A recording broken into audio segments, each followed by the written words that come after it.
Hello viewers, আসসালামু আলাইকুম রহমতুল্লাহি ওয়া বারাকাতুহু। পেট পিজন লফটে আপনাদের সবাইকে স্বাগত।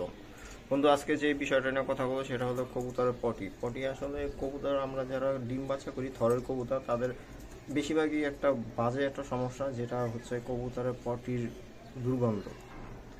আসলে ভিউয়ার্স, এটা সব কবুতরের হয় না। যেমন দেখেন, এখানে আমার পটিগুলো দেখেন, কবুতরের একদম পারফেক্ট আছে। এই সব পটি থেকে গন্ধ আসবে না, বাজে গন্ধ আসবে না, এটা নর্মাল, আপনি পরিষ্কার করলেই হয়ে যাবে। কিন্তু যেটা থেকে গন্ধ আসে সেই পটিটা যদি আপনাদের দেখাই, দেখেন ঠিক এরকম একটা পটি আসবে। এটা আসলে ধরে যে কবুতরগুলি থাকে, ডিম ডিম পারে, ডিমে শেক দেয়, ওই ওই সব কবুতর থেকে এরকম একটা বাথরুম আসে।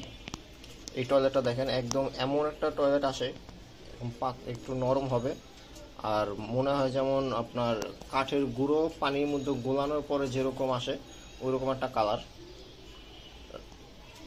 এই টয়লেট থেকে খুবই দুর্গন্ধ আসে ভিউয়ার্স, খুব বাজে একটা দুর্গন্ধ। এটা যদি এই দুর্গন্ধ থেকে যদি আপনি বাঁচতে চান, তাহলে যেটা করতে হবে, আমি একটা আপনাকে মেডিসিন ভিউয়ার্স দেখেন, এই যে অক্সিবেট নামে একটা ট্যাবলেট, এই ট্যাবলেটটা যদি আপনি খাওয়ান, কবুতরের যে কোনো পাতলা পায়খানা বা বাথরুম জাতীয় যে কোনো প্রবলেম, এই অক্সিবেট ওষুধ মেডিসিনটা যদি আপনি কবুতরে খাওয়ান, চলে যাবে। এটা কিভাবে খাওয়াবেন? এটা খাওয়াবেন হচ্ছে এই ট্যাবলেটটা অনেক বড়। এটা আপনি 4 ভাগের 1 ভাগ একটা কবুতরের জন্য, দিনে একটা। এটা অবশ্যই ভরা পেটে খাওয়াবেন।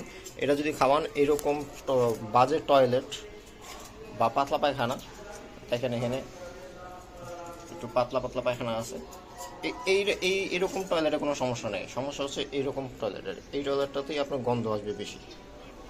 আর এরকম হইলে কোনো সমস্যা নেই। আর বাচ্চা বাচ্চা ঠিক আছে, দেখেন বাচ্চা যে টয়লেটটা করছে, বাচ্চার টয়লেট ঠিক আছে। এই যে বাচ্চার টয়লেট, এই যে বাচ্চার টয়লেট, এই এইরকম টয়লেটটা আসলে ডিম পারে, ডিম পাড়া অবস্থায় বা ডিমে শেক দেওয়া অবস্থায় বড় কবুতরগুলো কইরা থাকে। তো ভিউয়ার্স, এই ইনফরমেশনটাই ছিল, আপনাদের সাথে শেয়ার করলাম।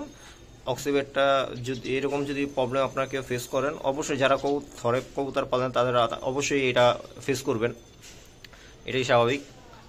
এই মেডিসিনটা আপনার খাওয়াবেন অক্সিবেট, আশা করি আলহামদুলিল্লাহ প্রবলেমটা সলভ হয়ে যাবে। এটা 2 দিন খাওয়াইলেই ঠিক হয়ে যায়, 3 দিন লাগে না। যদিও দেখেন 3 দিনে ঠিক হয় না, তাহলে 3 দিন খাওয়াবেন, আদারওয়াইজ 3 দিন খাওয়ার দরকার নেই, দুই দিন খাওয়াইলে ঠিক হয়ে যাবে। তো ভিউয়ার্স, এই ছিল আমার ইনফরমেশন। পেট পিজন লফটের সাথেই থাকবেন। আসসালামু আলাইকুম রহমতুল্লাহি ওয়া বারাকাতুহু।